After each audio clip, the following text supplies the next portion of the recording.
알기 전에는 이해가 되지 않는 것이 하나님의 뜻입니다. 그래서 저는 하나님의 뜻은 퍼즐이다라고 생각될 때가 있습니다. 근데 이것을 알지 못하면은 수많은 사람들이 오해를 합니다. 오늘 이스라엘 백성들이 그러했습니다.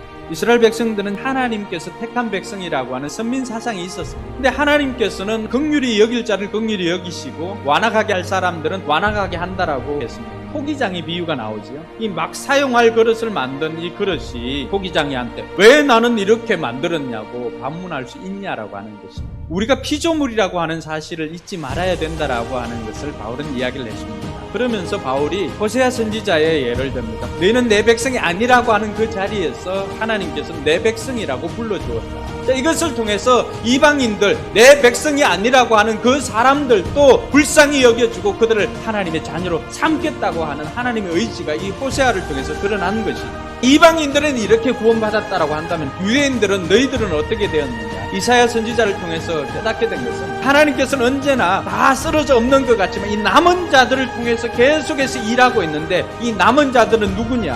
하나님을 신뢰하고 하나님의 약속을 신뢰하고 하나님을 순종하는 그 사람들을 통해서 그루터기에 싹이 나고 나무가 되게 하시겠다라고 하는 것입니다. 그래서 하나님께서는 오늘 저와 여러분들에게 수많은 사람들이 있다 할지라도 하나님의 약속을 붙잡고 가는 사람이 하나님의 선택된 백성이다라고 하는 것을 가르쳐 줍니다. 뿐만 아니라 저와 여러분들이 내 백성이 아니라고 하는 그곳에서 우리도 부름을 받았던 사람이다라고 하는 것을 잊지 말아야 됨을 가르쳐 주고 있습니다.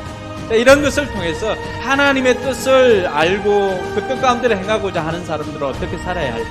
첫 번째로는 하나님의 뜻을 신뢰해야 합니다.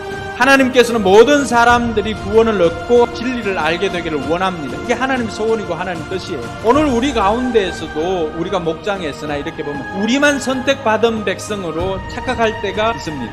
그래서는 안 됩니다. 목장이 도움을 줄 수 있는 사람, 교회의 도움을 필요로 하는 그 사람들에게 저와 여러분들이 하나님의 사랑으로 다가갈 수 있기를 주님의 이름으로 축원합니다.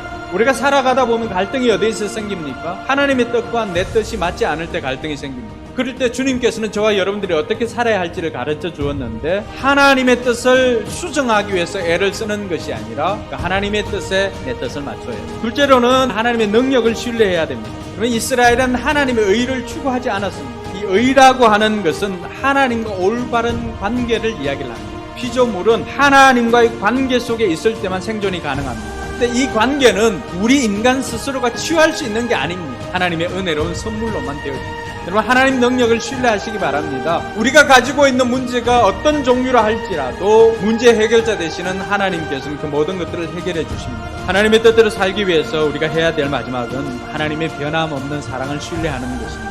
상황이나 환경은 나를 사랑하지 않는 것처럼 돌아간다 할지라도 내가 그것이 느껴지지 않고 깨달아지지 않을 뿐이지 십자가를 볼 때마다 하나님 나를 사랑해 주시구나 이것을 깨닫고 변함없는 하나님의 사랑을 신뢰하고 나아가는 저와 여러분들이 되기를 바랍니다. 그럴 때 우리는 하나님의 뜻대로 살아갈 수가 있습니다. 사랑하는 성도 여러분, 지금은 우리가 우리 인생의 최절정기를 아직 맞지를 않았습니다. 열매 맺기 위해서 어떤 사람은 싹을 틔우는 사람들도 있을 것이고 어떤 사람은 그래서 이제 줄기를 쭉 뻗는 사람도 있을 것이고 어떤 사람은 한 개, 두 개씩 열매 맺는 사람도 있을 것 같습니다. 그러니까 하나님을 신뢰하고 나아가는 저와 여러분들이 되기를 바랍니다.